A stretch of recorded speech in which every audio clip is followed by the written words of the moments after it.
morning. Today is Friday, February 18th. Welcome to the Warrior Word. I'm Abby Dorff. And I'm Miquela. Our top story this month marks the 131st anniversary of the first students being accepted to the Peer Indian School. The school opened February of 1891, only 8 weeks or so after Wounded Knee. This picture, which was taken in 1893, shows the original school building back then. The house on the right-hand side, does that house look familiar? Is that Mr. Lundy's house? I think it is. Wow, Mr. Lundy must be really old. He's old, but I don't think he's that old. Anyways, back to our Peer Indian School, opened and it was run by the federal government. They didn't want any of the students to speak their native language or do anything else related to their culture. They were trying to take our culture away from those students. But they couldn't. That's right. The cultures and traditions of our tribes live on. And nothing can take that away from us. It is part of who we are as Native people. So we need to remember to stay proud and learn about our culture. I think paying attention in Miss Catcher's class and bilingual class will help us with that. Don't you, Abby? I do, Miquela. Now for our next story, students are wondering what's up with the month of February.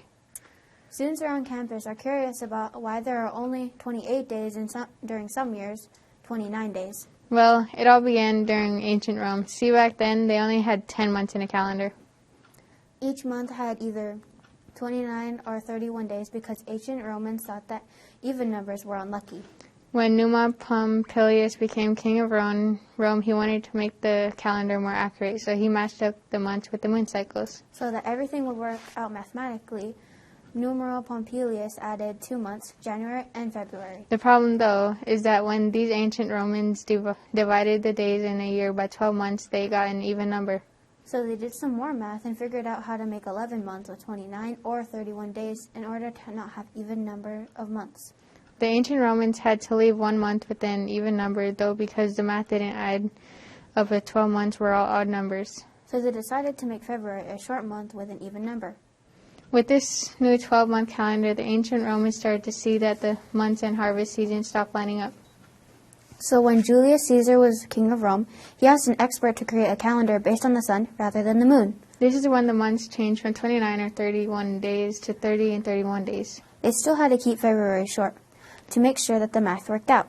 This math, however, was more specific. See, scientists at the time figured out it takes the Earth 365.25 days to go around the sun. This quarter of a day screwed up the whole new math calendar because after a while it stopped lining up. So that's why they created a leap year. Every 4 years, February has 29 days. That's because every year has 1 quarter of an extra day.